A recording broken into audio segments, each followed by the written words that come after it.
বন্ধুরা, আমার নাম ঈশান। আমি কলকাতার একজন ছেলে। বন্ধুরা, আজ আমি তোমাদেরকে যে গল্পটি বলবো সেটি আমার মাকে নিয়ে। আমার বাবা মারা যাওয়ার পর আমার মাই ছিল এই পৃথিবীতে বেঁচে থাকার আমার একমাত্র অবলম্বন। বাবা মারা যাওয়ার পর আমি আমার মায়ের সাথে থাকতাম।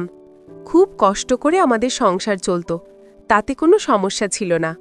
কিন্তু একদিন মা আমাকে বলল, বাবা ঈশান, আমার মাথাটা একটু ব্যথা করছে, মনে হয় আমি অসুস্থ বোধ করছি। আমিও মায়ের অসুস্থতার কথা শুনে খুব ভয় পেয়ে গেলাম, কিন্তু আমি জানতাম মা আসলে... বন্ধুরা, বাকিটা গল্পেই বলছি। আশা করি বন্ধুরা তোমরা আমার পুরো গল্পটি মনোযোগ সহকারে শুনবা, নিশ্চয়ই অনেক মজা পাবা। তাহলে চলো বন্ধুরা, আর কথা না বাড়ি মূল গল্পে চলে যাই। আমার মায়ের নাম বর্ষিতা। তিনি ছিলেন এক প্রাণবন্ত কিশোরী, যার চোখে ছিল অনেক স্বপ্ন। কিন্তু আমাদের সমাজ আর ভাগ্য সবসময় স্বপ্নের পথে চলতে দেয় না। মাত্র সপ্তম শ্রেণীতে পড়ার সময় তার পড়াশোনা থেমে যায়। সেই সময়ে সামাজিক প্রথার চাপে এবং পারিবারিক সিদ্ধান্তে মাত্র 14 বছর বয়সে তাকে বিয়ের পিঁড়িতে বসতে হয়। যেই বয়সে তার বই খাতা আর বান্ধবীদের সাথে হেসে খেলে কাটানোর কথা, সেই বয়সে তাকে তুলে নিতে হয়েছিল এক বিশাল সংসারের দায়িত্ব। আমার মায়ের বিয়ে হয়েছিল এক সাধারণ পরিবারে। বাবা সামান্য একটা চাকরি করতেন, যা দিয়ে কোনো মতে সংসার চলত। শ্বশুর শাশুড়িকে নিয়ে এক চিলতে ঘরে আমার মায়ের নতুন জীবন শুরু হয়। নতুন পরিবেশ, নতুন মানুষ, সব কিছুর সাথে মানিয়ে নেওয়ার এক নিরন্তর চেষ্টা। তার নিজের ইচ্ছা অনিচ্ছার কোনো মূল্য ছিল না। বিয়ের 1 বছরের মাথায় আমার জন্ম হয়। আমাকে পেয়ে মা যেন নতুন করে বাঁচার এক অবলম্বন খুঁজে পান। তার পুরো জগৎ হয়ে উঠি আমি। আমার হাসিতে তিনি হাসতেন, আমার কান্নায় তার বুক ভেঙে যেত। তার নিজের অপূর্ণ স্বপ্নগুলো তিনি আমার চোখের মাধ্যমে পূরণ করতে চাইতেন। আমাদের জীবনটা সংগ্রামের মধ্য দিয়েই চলছিল। বাবা যা আয় করতেন তা দিয়ে নুন আনতে পান্তা ফোড়ানো অবস্থা। কিন্তু মা কখনো কোনো অভিযোগ করতেন না। তিনি অল্পতেই সন্তুষ্ট থাকতে শিখে গিয়েছিলেন। তার একমাত্র চিন্তা ছিল আমাকে নিয়ে। কিভাবে আমাকে ভালো রাখবেন, কিভাবে আমাকে মানুষের মতো মানুষ করে তুলবেন, এই ছিল তার দিন রাতের ভাবনা। কিন্তু ভাগ্য হয়তো আমাদের ওপর আরও কঠিন পরীক্ষা চাপিয়ে দিতে চেয়েছিল। আমার বয়স যখন মাত্র 5 বছর, তখন এক ঝড়ের রাতের মতো আমাদের জীবনে নেমে আসে অন্ধকার। আমার বাবা হঠাৎ করেই আমাদের ছেড়ে পরপারে পাড়ি জমান। বাবার মৃত্যুতে মা সম্পূর্ণ একা হয়ে পড়েন। একদিকে অল্প বয়সে বৈধব্যের যন্ত্রণা, অন্যদিকে কোলের সন্তান আর বয়োবৃদ্ধ শ্বশুর শাশুড়ির দায়িত্ব। তার নিজের কোনো প্রাতিষ্ঠানিক শিক্ষা ছিল না, ছিল না বাইরের পৃথিবীতে কাজ করার কোনো অভিজ্ঞতা। স্বামীর জমানো সামান্য কিছু টাকা আর শ্বশুরবাড়ির ভিটেটুকু ছাড়া আমাদের আর কিছুই ছিল না। সেই অল্প টাকা দিয়ে কতদিন চলবে? মা মানসিকভাবে ভেঙে পড়েন। শ্বশুরমশাই ছেলের শোকে প্রায় পাথর হয়ে গিয়েছিলেন। কিন্তু সংসারের দায়িত্ব তো এড়ানো যায় না। তিনি এদিক ওদিক কাজ খুঁজে বেড়াতেন, যা পেতেন তাই নিয়ে আসতেন। এই কঠিন সময়ে আমার মা আর দাদি মিলে সংসারের হাল ধরেন। দাদু বাজার থেকে ধান চাল নিয়ে আসতেন, আর মা আর দাদি মিলে সেগুলো দিয়ে মুড়ি চিড়ে তৈরি করতেন। সেই মুড়ি চিড়ে দাদু বাড়ি বাড়ি গিয়ে বিক্রি করে যা আয় করতেন, তা দিয়েই আমাদের 3 জনের সংসার চলত। আমি ছোট ছিলাম, কিন্তু মায়ের মুখের দিকে তাকালে বুঝতাম তিনি কতটা কষ্ট করছেন। তার হাসির আড়ালে লুকিয়ে থাকা গভীর বেদনা আমি অনুভব করতে পারতাম। রাত জেগে মা যখন মুড়ি ভাজতেন, আগুনের আঁচে তার মুখটা লাল হয়ে যেত। সেই দৃশ্য আজও আমার চোখে ভাসে। জীবনের সংগ্রাম যখন কঠিন থেকে কঠিনতর হচ্ছিল, তখন আরও একটি বড় আঘাত আমাদের জন্য অপেক্ষা করছিল। আমার বয়স যখন 11 বছর, তখন আমার দাদু আর দাদি দুজনই একে একে পৃথিবী ছেড়ে চলে যান। এখন এই বিশাল পৃথিবীতে আমি আর মা সম্পূর্ণ একা হয়ে পড়ি। আমাদের আশ্রয় দেওয়ার বা সাহারা দেওয়ার মতো আর কেউ রইল না। মা তখন মানুষের বাড়িতে ছোটোখাটো কাজ করে আর আগের মতোই মুড়ি চিড়ে বিক্রি করে কোনো মতে সংসার চালাতে থাকেন। তার একটাই স্বপ্ন ছিল, আমাকে লেখাপড়া শেখাবেন। কিন্তু সেই টাকা তিনি কোথায় পাবেন? ছেলের ভবিষ্যতের কথা ভেবে মাই কঠিন সিদ্ধান্ত নেন। তিনি আমার পড়াশোনা সাময়িকভাবে বন্ধ করে দিয়ে আমাকে একটি গাড়ির গ্যারেজে কাজে লাগিয়ে দেন। তার উদ্দেশ্য ছিল আমি যেন অন্তত একটি কাজ শিখতে পারি যা দিয়ে নিজের পায়ে দাঁড়াতে পারব। আমার ছোট্ট কাঁধে তখন সংসারের দায়িত্বের বোঝা চাপে।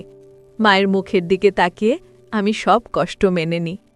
আমি বুঝতে পারতাম আমার মা আমার ভালোর জন্যই এই সিদ্ধান্ত নিয়েছেন। গ্যারেজের মালিক শিবাংশ কাকা খুবই ভালো মানুষ ছিলেন। তিনি আমাকে নিজের ছেলের মতো স্নেহ করতেন। আমার মা আমার জন্য প্রতিদিন রান্না করে টিফিন বক্সে খাবার পাঠিয়ে দিতেন। আমি গ্যারেজে বসে সেই খাবার খেতাম। শিবাংশ কাকা প্রায়ই আমার খাবারের প্রশংসা করতেন। তিনি বলতেন, তোর মায়ের হাতে জাদু আছে। একদিন আমি মাকে বললাম, মা, শিবাংশ কাকা তোমার রান্নার খুব প্রশংসা করেন, তুমি একদিন তাকে আমাদের বাড়িতে নিমন্ত্রণ করো। মা শুনে খুব খুশি হলেন। তিনি বললেন, অবশ্যই নিমন্ত্রণ করবি, উনি তোর গুরুজন, তাকে একদিন খাওয়াতে পারলে আমি ধন্য হব।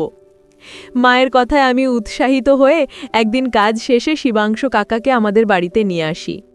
সেই দিনটি আমাদের জীবনে মোড় ঘুরিয়ে দেবে তা আমরা কেউ কল্পনাও করতে পারিনি। আমি শিবাংশ কাকাকে নিয়ে যখন বাড়ির উঠোনে পা রাখলাম, মা তখন রান্নাঘরে ব্যস্ত ছিলেন। আমি তাকে বারান্দার চেয়ারে বসতে দিয়ে মায়ের কাছে ছুটে গেলাম খবরটা দিতে। মা হাত মুখ ধুয়ে যখন শিবাংশ কাকার জন্যে জলখাবার নিয়ে এলেন, তখন ঘটল সেই আশ্চর্য ঘটনা। শিবাংশ কাকাকে দেখে মা যেন এক মুহূর্তে পাথর হয়ে গেলেন। তার হাতের জলের গ্লাসটা কাঁপতে শুরু করল। অন্যদিকে শিবাংশ কাকাও মাকে দেখে অবাক বিস্ময়ে চেয়ে রইলেন। আমি কিছুই বুঝতে পারছিলাম না। তাদের দুজনের চোখেই ছিল একরাশ প্রশ্ন আর বহু বছর আগের হারিয়ে যাওয়া স্মৃতির আনাগোনা। কিছুক্ষণ পর মা নিজেকে সামলে নিয়ে কাঁপা কাঁপা গলায় বলে উঠলেন, শিবাংশ, তুমি? ধীরে ধীরে আমি জানতে পারলাম এক বিস্ময়কর অতীত। শিবাংশ কাকা আর আমার মা একই গ্রামের ছেলে মেয়ে ছিলেন। ছোটবেলায় তারা একসঙ্গে খেলাধুলা করতেন, বেড়ে উঠেছিলেন বন্ধু হিসেবে। শিবাংশ কাকা ছিলেন আমার মায়ের থেকে বয়সে কিছুটা বড়, এবং সেই কৈশোরে তাদের মধ্যে এক নির্মল বন্ধুত্ব ও বোঝাপড়ার সম্পর্ক ছিল। কিন্তু ভাগ্য আর সামাজিক পরিস্থিতি তাদের আলাদা করে দেয়। আমার মায়ের বিয়ে হয়ে যায় আর শিবাংশ কাকা কাজের সন্ধানে গ্রাম ছেড়ে শহরে চলে আসেন। এত বছর পর এভাবে দেখা হবে তা তারা কেউই ভাবেননি। পুরনো দিনের স্মৃতিচারণে দুজনের চোখেই জল এসে গিয়েছিল। সেই দিনের পর থেকে শিবাংশ কাকা আমাদের পরিবারের একজন অংশ হয়ে উঠলেন।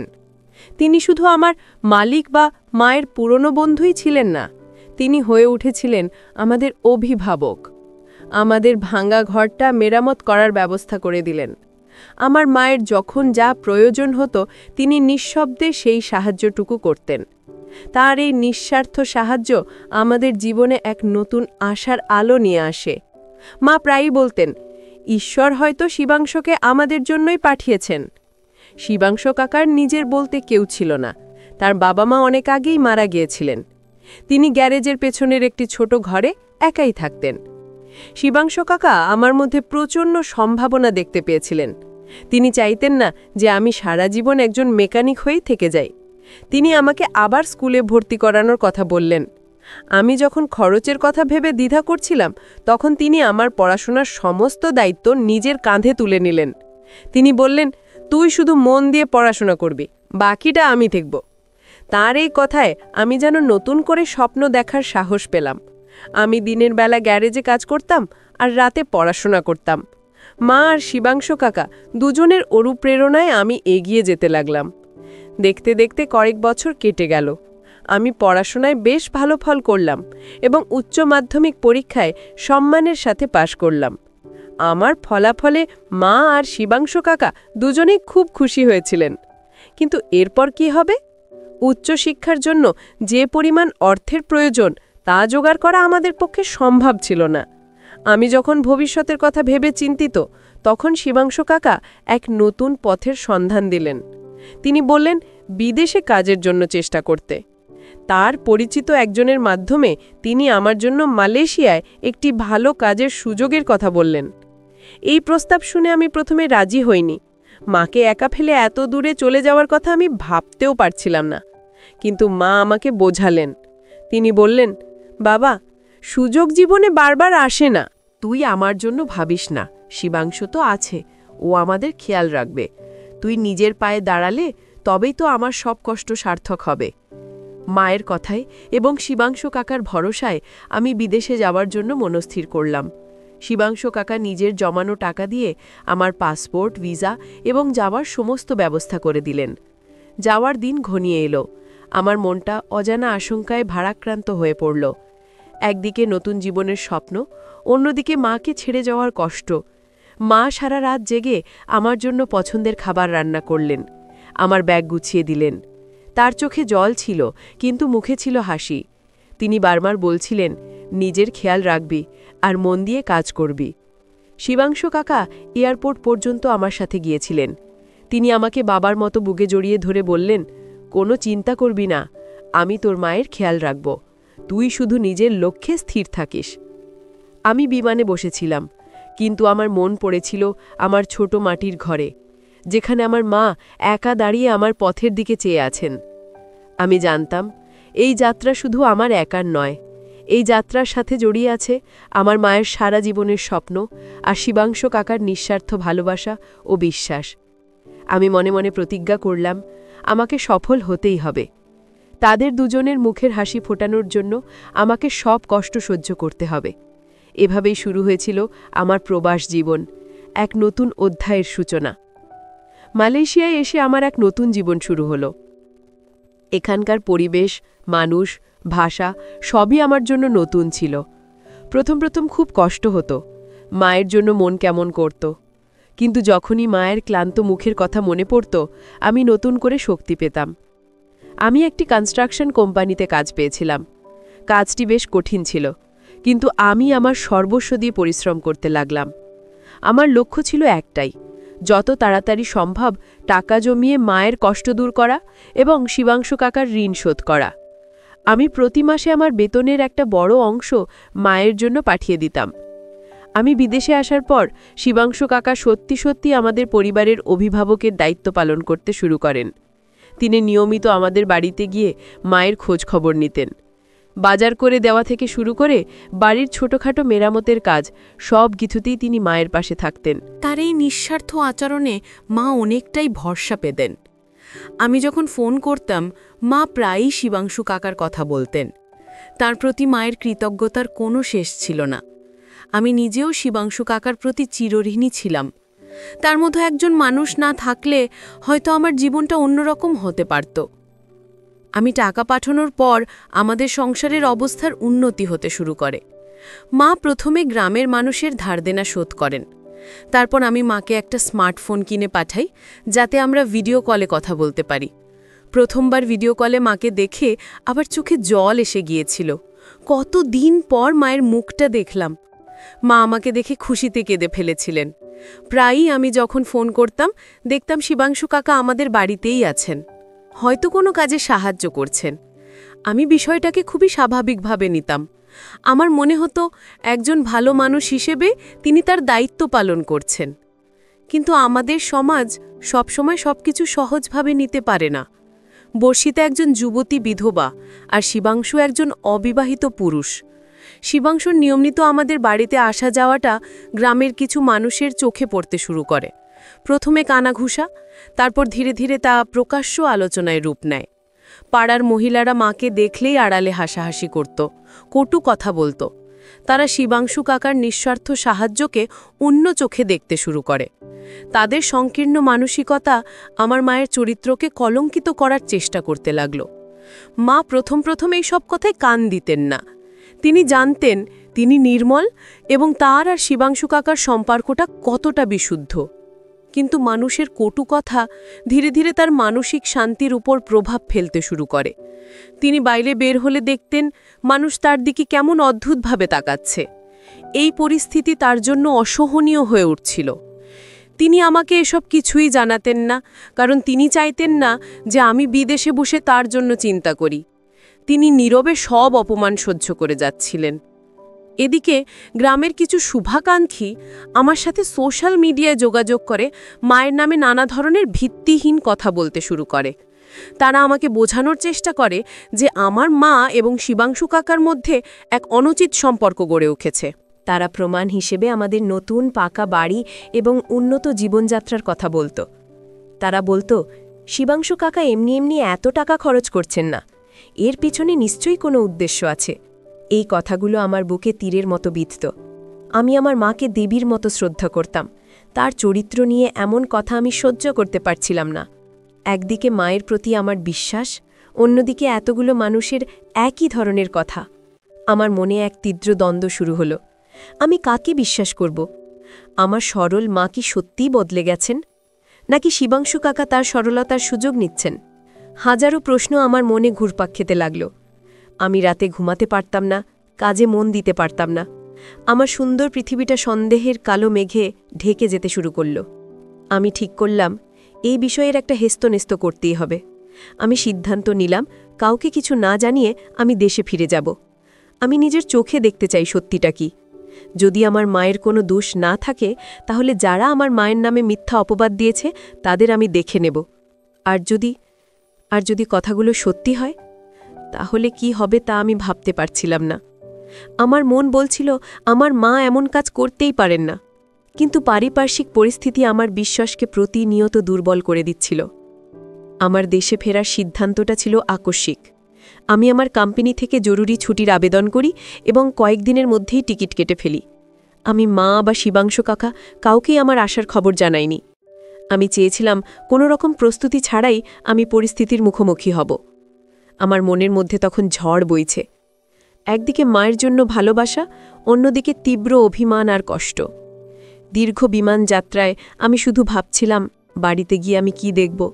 আমার সব ভয় কি সত্যি হয়ে যাবে? এক বর্ষার সন্ধ্যায় আমি কলকাতা বিমানবন্দরে নামলাম। সেখান থেকে গাড়ি ভাড়া করে গ্রামের বাড়ির দিকে রওনা হলাম। আকাশ থেকে বৃষ্টি নামছে, সাথে তীব্র বাতাস। পরিবেশটা যেন আমার মনের অবস্থারই প্রতিচ্ছবি। রাত প্রায় ৯টা নাগাদ আমি বাড়ির কাছাকাছি পৌঁছলাম। দূর থেকে দেখলাম আমাদের বাড়িতে আলো জ্বলছে। আমার বুকটা ধক করে উঠল। এত রাতে আমাদের বাড়িতে কে থাকতে পারে? আমি গাড়িকে কিছুটা দূরে থামতে বলে পায়ে হেঁটে বাড়ির দিকে এগোলাম। বৃষ্টির ছাঁট আর কাদামাটি মারিয়ে আমি নিঃশব্দে আমাদের উঠোনে এসে দাঁড়ালাম।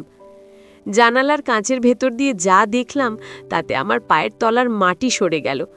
আমি দেখলাম মা খাবার টেবিলে খাবার সাজাচ্ছেন আর শিবানুশু কাকা চেয়ারে বসে তার সাথে কথা বলছেন। দৃশ্যটা আপাতদৃষ্টিতে খুবই স্বাভাবিক ছিল, কিন্তু আমার সন্দেহপ্রবণ মন এটাকে অন্যভাবে ব্যাখ্যা করল। আমার মনে হলো গ্রামের মানুষের কথাই সত্যি। আমি আর নিজেকে নিয়ন্ত্রণ করতে পারলাম না। রাগে অপমানে আমার শরীর কাঁপতে শুরু করল। আমি সজোরে দরজায় ধাক্কা দিতে লাগলাম। আমার মা হঠাৎ দরজায় ধাক্কার শব্দে ভয় পেয়ে গিয়েছিলেন। তিনি দরজা খুলতেই আমাকে দেখে প্রথমে অবাক হলেন, তারপর তার মুখে ফুটে উঠল এক রাশ আনন্দ। তিনি আমাকে জড়িয়ে ধরে কাঁদতে কাঁদতে বললেন, বাবা তুই এসেছিস, একবার খবর দিয়ে আসতি। কিন্তু আমি তার ভালোবাসার আলিঙ্গনে সাড়া দিলাম না। আমি তাকে সরিয়ে দিয়ে ঘরের ভেতরে ঢুকলাম। আমার রুক্ষ মূর্তি দেখে মা অবাক হলেন। শিবানুশু কাকাও আমাকে দেখে উঠে দাঁড়িয়েছিলেন, তার মুখেও ছিল বিস্ময়। আমি তার দিকে তীব্র দৃষ্টিতে তাকালাম। আমি কোনো ভূমিকা না করেই চিৎকার করে বললাম, এই সব কি হচ্ছে আমার পেছনে? গ্রামের মানুষ যা বলে তাই তো দেখছি সত্যি। আমার কথায় মা আকাশ থেকে পড়লেন। তিনি বললেন, কি বলছিস তুই? কি সত্যি? আমি শিবানুশু কাকার দিকে আঙুল তুলে বললাম, এই লোকটা এত রাতে আমাদের বাড়িতে কি করছে? আমার অবর্তমানে তোমরা আমার বাড়িটাকে কি বানিয়েছ? আমার এই ভয়ঙ্কর অভিযোগে মা এবং শিবানুশু কাকা দুজনেই স্তব্ধ হয়ে গেলেন। শিবানুশু কাকা আহত গলায় বললেন, ঈশান তুমি ভুল ভাবছ। কিন্তু আমি তখন কিছু শোনার বা বোঝার অবস্থায় ছিলাম না। আমি বললাম, ভুল ভাবছি? সারা গ্রামের মানুষ আমার মায়ের চরিত্র নিয়ে কথা বলছে আর আমি ভুল ভাবছি? আপনার লজ্জা করে না একজন অসহায় বিধবার সরলতার সুযোগ নিতে? আমার কথায় শিবানুশু কাকার মুখটা অপমানে লাল হয়ে গেল।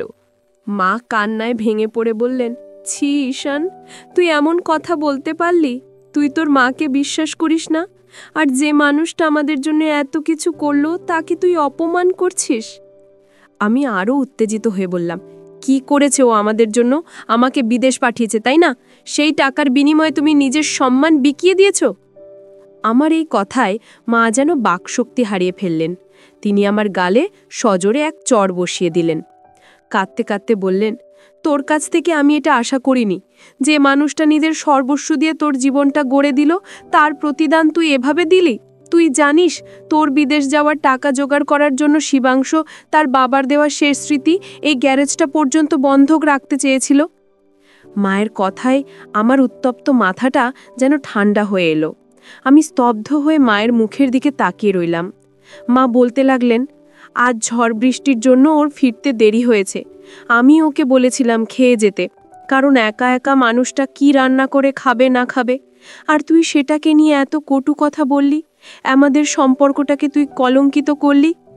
মায়ের প্রতিটি কথা আমার বুকের ভেতরে শেল হয়ে বিঁধছিল। আমি বুঝতে পারছিলাম আমি কত বড় ভুল করে ফেলেছি। সন্দেহের বশে আমি আমার মা এবং আমার সবচেয়ে বড় হিতৈষীকে কি ভীষণ অপমান করেছি।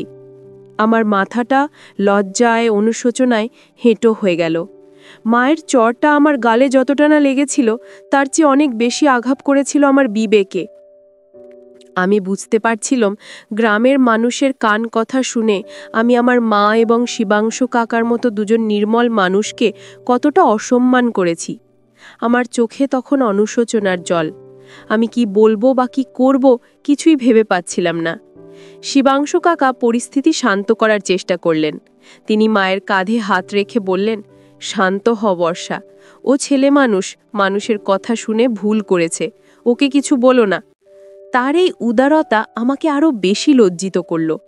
তিনি আমার দিকে ফিরে শান্ত গলায় বললেন, ঈশান, আমি জানি তোমার মনে অনেক প্রশ্ন, মানুষের কথা তোমার মনে সন্দেহ তৈরি করেছে, কিন্তু বিশ্বাস করো, তোমার মা দেবীর মতো নির্মল।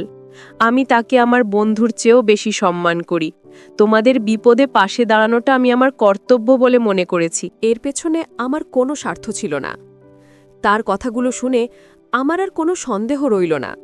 আমি বুঝতে পারলাম সংকীর্ণ মানসিকতার মানুষরা তার মহৎ উদ্দেশ্যকে ভুলভাবে ব্যাখ্যা করেছে।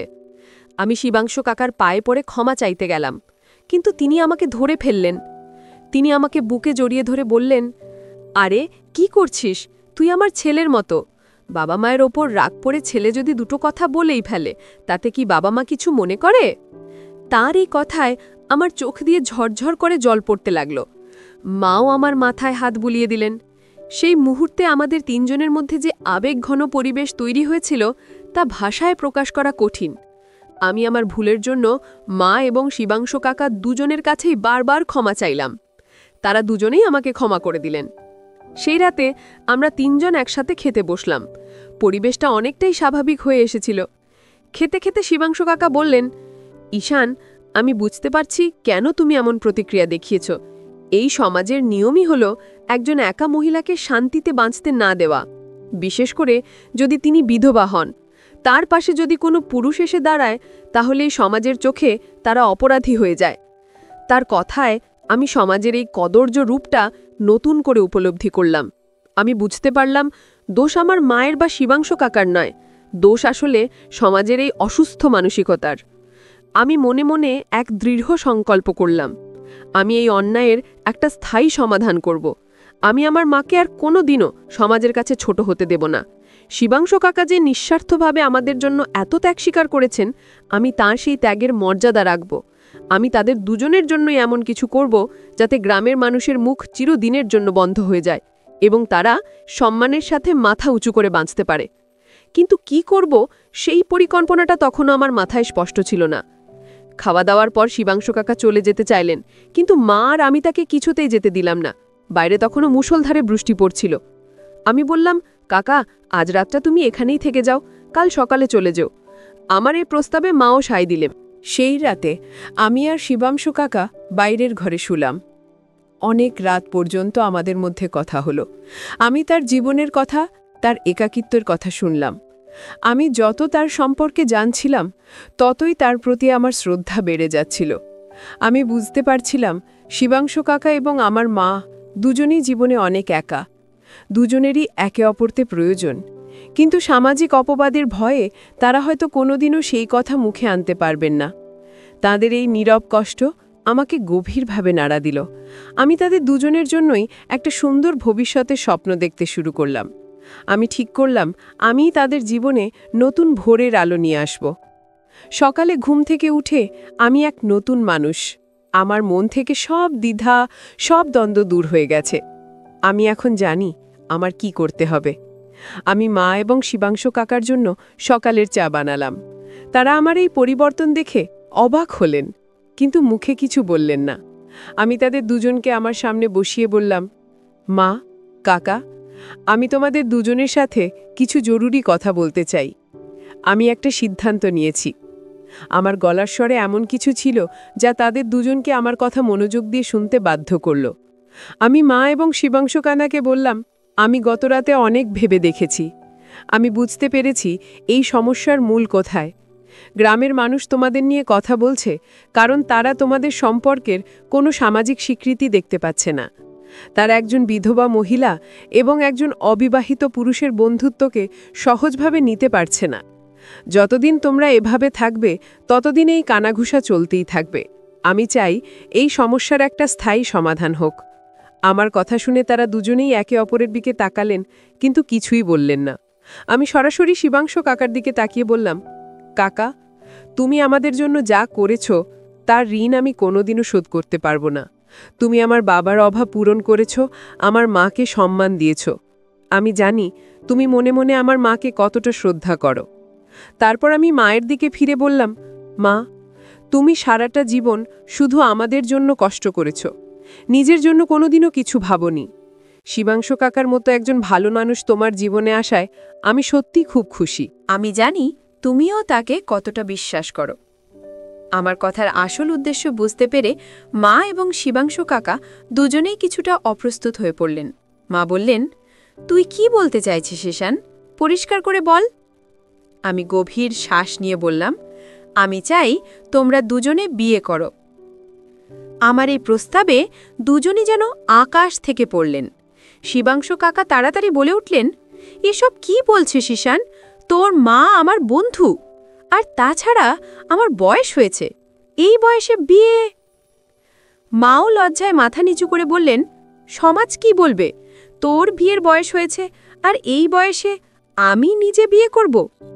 আমি তাদের দুজনের আপত্তি শুনে বললাম, কোন সমাজের কথা বলছো তোমরা? সেই সমাজের যারা তোমাদের নির্মল সম্পর্ককে নিয়ে কটু কথা বলে? সেই সমাজের যারা একজন বিধবার একাকিত্ব নিয়ে উপহাস করে? আমি সেই সমাজের কোনো পরোয়া করি না। আমি শুধু আমার মায়ের সুখ দেখতে চাই। আমি চাই আমার মা তার বাকি জীবনটা সম্মানের সাথে, ভালোবাসার সাথে কাটাক। আমি শিবাংশু কাকাকে বললাম, কাকা, বয়সটা শুধু একটা সংখ্যা, আসল হলো মন। আমি জানি তোমরা দুজনেই একা। তোমরা একে অপরের সঙ্গী হয়ে বাঁচলে এর চেয়ে আনন্দের আর কিছু হতে পারে না। আমার যুক্তি এবং আবেগের সামনে তারা দুজনেই চুপ করে গেলেন।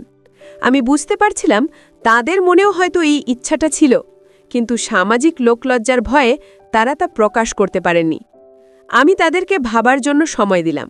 আমি বললাম, তোমরা আজ সারাদিন ভাবো। আমি তোমাদের ওপর কোনো জোর করছি না, কিন্তু আমি যা বলেছি তা তোমাদের দুজনের ভালোর জন্যই বলেছি। আমি কাল তোমাদের সিদ্ধান্ত জানতে চাইব। এই বলে আমি ঘর থেকে বেরিয়ে পড়লাম। আমি চেয়েছিলাম তারা যেন একান্তে নিজেদের মধ্যে কথা বলে একটা সিদ্ধান্তে আসতে পারেন। আমি সেদিন গ্রামের বাজারে গেলাম। যে সমস্ত মানুষ আমার মায়ের নামে কটু কথা বলেছিল, আমি তাদের কয়েকজনের সাথে দেখা করলাম। আমি তাদের খুব শান্তভাবে বললাম যে আমি সব সত্যিটা জেনেছি এবং আমি খুব শীঘ্রই এই সমস্যার এমন এক সমাধান করতে চলেছি যাতে তাদের আর কোনোদিনও কথা বলার সুযোগ থাকবে না। আমার আত্মবিশ্বাসী আচরণ দেখে তারা কিছুটা থমকে গেল। আমি বুঝতে পারছিলাম ইতিবাচক পদক্ষেপের মাধ্যমে নেতিবাচকতাকে জয় করা সম্ভব। আমি সেদিন সন্ধ্যায় এলাকার কিছু গণ্যমান্য ব্যক্তি এবং আমাদের পঞ্চায়েতের প্রধানকে আমাদের বাড়িতে আসার জন্য আমন্ত্রণ জানালাম।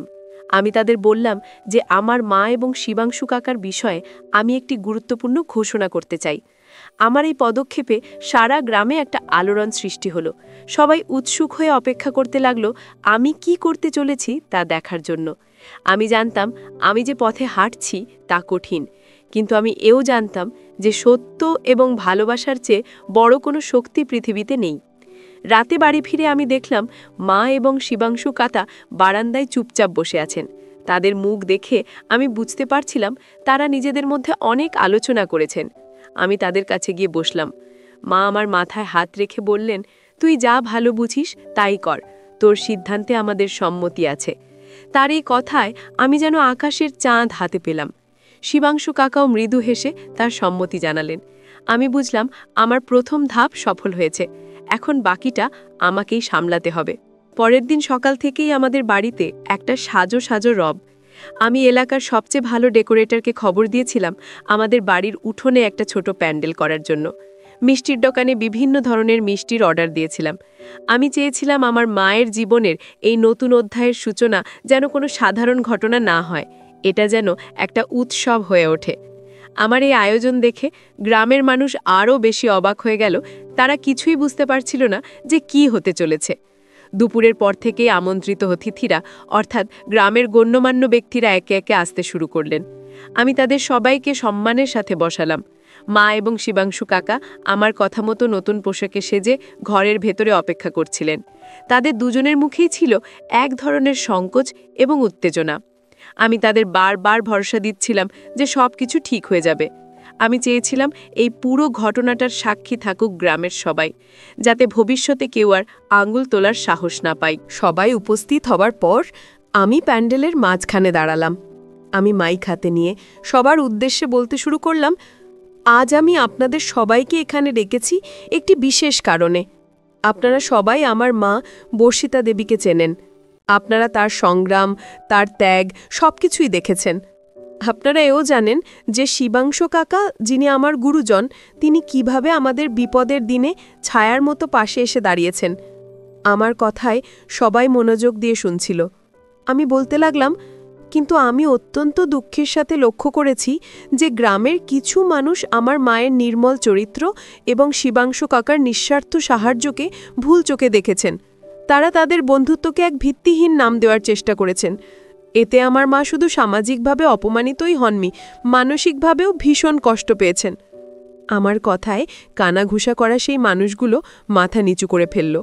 আমি কারোর নাম উল্লেখ না করেই আমার বার্তাটা সবার কাছে পৌঁছে দিচ্ছিলাম। আমি আমার গলা আরও কিছুটা চড়িয়ে বললাম, একজন বিধবা মহিলা কি সম্মানের সাথে বাঁচার অধিকার রাখেন না? তার পাশে যদি কোনো ভালো মানুষ এসে দাঁড়ান, তাহলে কেন আমাদের সমাজ সেটাকে সহজভাবে মেনে নিতে পারে না? আমি এই অসুস্থ মানসিকতার তীব্র প্রতিবাদ জানাই, আর এই সমস্যার স্থায়ী সমাধানের জন্যই আমি আজ একটি সিদ্ধান্ত নিয়েছি। এই বলে আমি মা এবং শিবাংশু কাকাকে বাইরে এসে আমার পাশে দাঁড়াতে অনুরোধ করলাম। তারা দুজনে যখন এসে আমার পাশে দাঁড়ালেন, তখন উপস্থিত সবার মধ্যে একটা গুঞ্জন শুরু হলো। আমি সবার গুঞ্জন থামিয়ে দিয়ে ঘোষণা করলাম, আমি ঈশান আমার মায়ের একমাত্র সন্তান হিসেবে আজ আপনাদের সবাইকে সাক্ষী রেখে আমার মা বর্ষিতা দেবীর সাথে শিবাংশু কাকার বিয়ের প্রস্তাব দিচ্ছি। আমি চাই তারা দুজনে একে অপরের জীবনের সঙ্গী হয়ে বাকি পথটা সম্মানের সাথে চলুন। আমি মনে করি দুজন একাকী মানুষের একসাথে থাকার অধিকার আছে, আর এটাই হবে সমাজের ভুল মানসিকতার যোগ্য জবাব। আমার এই ঘোষণায় প্রথমে সবাই স্তব্ধ হয়ে গিয়েছিল। তারপর ধীরে ধীরে সবার মুখেই ফুটে উঠল এক প্রশংসার হাসি। পঞ্চায়েত প্রধান উঠে দাঁড়িয়ে বললেন, ঈশান, তুমি আজ যা করলে তা এক কথায় অভাবনীয়। তুমি শুধু তোমার মায়ের সম্মানই রক্ষা করনি, তুমি পুরো সমাজকে একটা নতুন পথ দেখিয়েছ। আমরা তোমার এই সিদ্ধান্তকে সর্বান্তকরণের সমর্থন জানাই। তার কথায় উপস্থিত সবাই হাততালি দিয়ে সমর্থন জানালো। সেই মুহূর্তে আমার মায়ের চোখে ছিল আনন্দাশ্রু, আর শিবাংশু কাকার মুখে ছিল কৃতজ্ঞতার হাসি। আমি আগে থেকেই কাজী সাহেবকে খবর দিয়ে রেখেছিলাম। তিনি সেখানেই মা এবং শিবাংশু কাকার বিয়ে পড়ালেন। গ্রামের গণ্যমান্য ব্যক্তিদের সাক্ষী রেখে সবার আশীর্বাদ নিয়ে আমার মায়ের এক নতুন জীবন শুরু হলো। যারা এতদিন আড়ালে সমালোচনা করত, তারাই আজ সামনে এসে মাকে আশীর্বাদ করে গেল। আমি বুঝতে পারছিলাম সাহসের সাথে সঠিক পদক্ষেপ নিলে সমাজকে বদলানো সম্ভব। বিয়ের পর আমি সবার মধ্যে মিষ্টি বিতরণ করলাম। সবাই আনন্দ মুখে সেই মিষ্টি খেল। আমি আমার মায়ের মুখের দিকে তাকালাম। বহুদিন পর তার মুখে এমন নির্মল চিন্তামুক্ত হাসি দেখলাম। শিভাংশু কাকার চোখ দুটো চিকচিক করছিল। তাদের দুজনকে একসাথে দেখে আমার মনে হলো আমার জীবন সার্থক। আমি আমার দায়িত্ব পালন করতে পেরেছি। আমি তাদের দুজনের পায়ে হাত দিয়ে প্রণাম করলাম। তারা দুজনেই আমাকে বুকে জড়িয়ে ধরলেন। মা বললেন, তুই শুধু আমার ছেলে নোস, তুই আমার বাবা। তার এই কথায় আমার সব কষ্ট, সব অভিমান ধুয়ে মুছে গেল। আমি জানতাম এরপর আমার মাকে আর কোনো দিনও একা থাকতে হবে না। তার পাশে শিভাংশু কাকার মতো একজন ভালো মানুষ আছেন, যিনি তাকে সবসময় আগলে রাখতেন। এই ভেবে আমার মনটা পরম শান্তিতে ভরে গেল। মায়ের বিয়েটা ছিল আমার জীবনের অন্যতম শ্রেষ্ঠ সিদ্ধান্ত। এই ঘটনার পর আমাদের গ্রামের পরিবেশটাই যেন বদলে গেল। যে মানুষগুলো আগে আমার মাকে দেখলে আড়ালে কথা বলতো, তারাই এখন সামনে এসে সম্মান দেখায়। শিভাংশু কাকাকে এখন সবাই জামাইবাবু বলে ডাকে। তাদের এই সামাজিক স্বীকৃতি আমার মনকে এক অনাবিল আনন্দে ভরিয়ে দেয়। আমি বুঝতে পারি মানুষ আসলে খারাপ নয়, পরিস্থিতি এবং সংকীর্ণ চিন্তাভাবনাই তাদের ভুল পথে নিয়ে যায়। সঠিক পথ দেখাতে পারলে তারা ঠিকই বদলাতে পারে। বিয়ের কিছুদিন পর আমি মালয়েশিয়ায় ফিরে যাবার জন্য প্রস্তুতি নিতে শুরু করি। মা আর শিভাংশু কাকা কিছুতেই আমাকে ছাড়তে চাইছিলেন না। মা বললেন, এখন তো আমাদের আর কোনো অভাব নেই, তুই আমাদের কাছেই থেকে যা। আমি তাকে বুঝিয়ে বললাম, মা, আমি বিদেশে গেছি শুধু টাকার জন্যে নয়, নিজের একটা পরিচয় তৈরি করার জন্যে। আমি আমার কাজটা সম্পূর্ণ করতে চাই। তাছাড়া এখন তো আমার আর কোনো চিন্তা নেই। আমি জানি তুমি আর একা নও, তোমার খেয়াল রাখার জন্য কাকা আছেন। আমার কথায় তারা দুজনেই সম্মতি জানালেন। যাওয়ার আগে আমি শিবাংশু কাকার সাথে আলাদা করে কথা বললাম। আমি তাকে বললাম, কাকা, আমার মায়ের সব দায়িত্ব আজ থেকে তোমার, তাকে কোনো দিনও কষ্ট পেতে দিও না। শিবাংশু কাকা আমার কাঁধে হাত রেখে বললেন, তোর মা এখন শুধু তোর একার মা নয়, সে আমার জীবনেরও অংশ। তার সম্মান আর সুখের দায়িত্ব আমার, তুই নিশ্চিন্তে যা। তারই কথায় আমি সম্পূর্ণ আশ্বস্ত হলাম। আমি জানি তিনি আমার মায়ের চেয়েও বেশি তার খেয়াল রাখবেন। আমার ফিরে আসার দিন ঘনিয়ে এলো। মা আমার জন্য অনেক কিছু রান্না করলেন, আমার ব্যাগ গুছিয়ে দিলেন। এবার তার চোখে জল ছিল, কিন্তু সেই জলে কোনো কষ্ট বা ভয় ছিল না, ছিল শুধু সন্তানের জন্য নির্মল ভালোবাসা। এয়ারপোর্টে আমাকে ছাড়তে মা এবং শিবাংশু কাকা দুজনেই এসেছিলেন। আমি তাদের প্রণাম করে যখন বিদায় নিচ্ছিলাম, তখন এক অভূতপূর্ব দৃশ্য দেখলাম। শিবাংশু কাকা শক্ত করে আমার মায়ের হাতটা ধরে আছেন, যেন তাকে সব ঝড় থেকে রক্ষা করার প্রতিশ্রুতি দিচ্ছেন। এই দৃশ্যটা আমার মনে চিরদিনের জন্য গেঁথে গেল। বিদেশে ফিরে এসে আমি নতুন উদ্যমে কাজে মন দিলাম। এখন আমার মনে কোনো অস্থিরতা নেই, কোনো সন্দেহ নেই। আমি জানি আমার মা ভালো আছেন, সুখে আছেন। আমি নিয়মিত তাদের সাথে ভিডিও কলে কথা বলি। তাদের দুজনকে একসাথে হাসতে দেখলে, খুনছুটি করতে দেখলে আমার মনটা ভরে যায়। আমি বুঝতে পারি ভালোবাসা বা সঙ্গের জন্য কোনো নির্দিষ্ট বয়স হয় না। প্রত্যেক মানুষেরই জীবনে একজন সঙ্গীর প্রয়োজন, যিনি তার সুখ দুঃখের অংশীদার হবেন। এই ঘটনা থেকে আমি জীবনের এক বড় শিক্ষা পেয়েছি। আমি শিখেছি যে মানুষের কথা বা সামাজিক প্রথার ভয়ে নিজের প্রিয়জনের সুখকে বিসর্জন দেওয়া উচিত নয়। সমাজের চোখে যা ভুল তা বিবেকের চোখে সঠিক হতে পারে। আমাদের উচিত যুক্তি দিয়ে, ভালোবাসা দিয়ে পরিস্থিতিকে বিচার করা, গুজবে কান দেওয়া নয়। বিশেষ করে আমাদের মায়েদের কথা আমাদের ভাবা উচিত, যারা নিজেদের পুরো জীবনটা আমাদের জন্য উৎসর্গ করে দেন। তাদেরও নিজস্ব একটা জীবন আছে, তাদেরও সুখ শান্তিতে বাঁচার অধিকার আছে। আমাদের সমাজের বিধবা মহিলাদের প্রতি দৃষ্টিভঙ্গি বদলানো উচিত। স্বামী মারা যাওয়ার পর জীবন শেষ হয়ে যায় না, তাদেরও নতুন করে বাঁচার, ভালোবাসার এবং সংসার করার সম্পূর্ণ অধিকার আছে। সন্তান হিসাবে আমাদের দায়িত্ব হলো তাদের পাশে দাঁড়ানো, তাদের মানসিক শক্তি যোগানো এবং তাদের সিদ্ধান্তে সম্মান জানানো। লোকলজ্জার ভয় তাদের একাকিত্বের অন্ধকারে ঠেলে দেওয়াটা এক ধরনের স্বার্থপরতা এবং সামাজিক ভুল। বন্ধুরা, আজ আমার গল্প এখানেই শেষ করছি। আমি আশা করি আমার এই গল্প আপনাদের ভাবতে শেখাবে। আপনাদের চারপাশে যদি এমন কোনো বসিনা থাকেন যিনি নীরবে একাকিত্বের যন্ত্রণা সহ্য করছেন, তাহলে তার পাশে গিয়ে দাঁড়ান। তার হাতটা ধরে বলুন, তুমি একা নাও, আমরা তোমার পাশে আছি। মনে রাখবেন, একটা ছোট্ট ইতিবাচক পদক্ষেপই পারে একটা মানুষের জীবনকে সুন্দর করে তুলতে। ভালো থাকবেন সবাই। ধন্যবাদ।